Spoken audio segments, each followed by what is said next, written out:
കാറ്റത്തെ കിളിക്കൂട് സീരിയലിൻ്റെ ഏറ്റവും പുതിയ പ്രൊമോ റിവ്യൂയിലേക്ക് എല്ലാ കൂട്ടുകാർക്കും സ്വാഗതം. അങ്ങനെ നിധി ആവുന്നത് എല്ലാവരോടും കരഞ്ഞു പറയുന്നുണ്ട്, എനിക്ക് വിവാഹത്തിനോട് താല്പര്യമില്ല, ഈ വിവാഹം എനിക്ക് വേണ്ട, ഞാനും അയാളും തമ്മിൽ സെറ്റാവത്തില്ലെന്ന്. അതൊന്നും മനസ്സിലാക്കാതെ വീണ്ടും അവളുടെ ഇഷ്ടം പോലും പരിഗണിക്കാതെ അച്ഛനും ബന്ധുക്കളും എല്ലാവരും കൂടി ചേർന്ന് വിവാഹം ഉറപ്പിക്കുന്നുണ്ട്.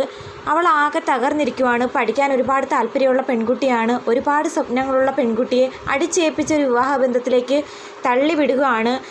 പെൺകുട്ടികളാകുമ്പം അവരുടെ ഇഷ്ടപ്രകാരം കല്യാണം കഴിക്കുന്നതിനോട് നോ പറയേണ്ട ആവശ്യമില്ല. പക്ഷേ പഠിക്കണം, പല സ്വപ്നങ്ങളും നിറവേറ്റാനിരിക്കെ ഇപ്പോൾ വിവാഹം വേണ്ടെന്ന് പറഞ്ഞിട്ട് പോലും അത് കേൾക്കാതെ പേരൻസിൻ്റെ നിർബന്ധപ്രകാരമാണ് ഇങ്ങനൊരു വിവാഹ ജീവിതത്തിലേക്ക് മുന്നോട്ട് പോകാൻ പോകുന്നത് അവൾ.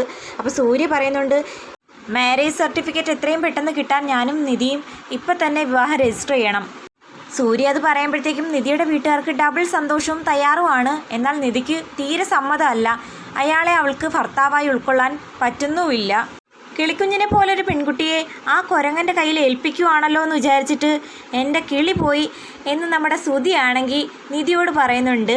അതിനുശേഷം കാണിക്കുന്നത് ഒരു വണ്ടി നിറയെ മുഖംമൂടി അണിഞ്ഞ് കുറേ ചെറുപ്പക്കാരന്മാർ വരുന്നുണ്ട്. അത് മറ്റാരുമല്ല, സുധിയും ഗ്യാങ്ങുമാണ്, സഹോദരന്മാർ. നമ്മുടെ നിധിക്കുട്ടിക്ക് വേണ്ടിയിട്ട് സൂര്യ തട്ടിക്കൊണ്ട് പോയിട്ടുണ്ട്. എന്തായാലും അയാൾ അലറി വിളിച്ച് കരയുന്നു. ശേഷം കാണിക്കുന്നത് ഒരു വണ്ടിയുടെ മറവിൽ നിന്നുകൊണ്ട് നമ്മുടെ സുധി നിധിയെ നോക്കി കാണിക്കുന്നു, ഒന്ന് ചിരിച്ച് കാണിക്കാൻ. സുധിയാണ് തൻ്റെ വിവാഹം മുടക്കിയത് എന്നുള്ള സന്തോഷത്തിൽ നിധിയും ചിരിക്കുന്നുണ്ട്. എന്താകുമോ എന്തോ, കാത്തിരിക്കാം. വീഡിയോ ഇഷ്ടമായാൽ തീർച്ചയായിട്ടും ചാനലൊന്ന് സബ്സ്ക്രൈബ് ചെയ്ത് സപ്പോർട്ട് ചെയ്യാൻ മറക്കല്ലേ കൂട്ടുകാരെ.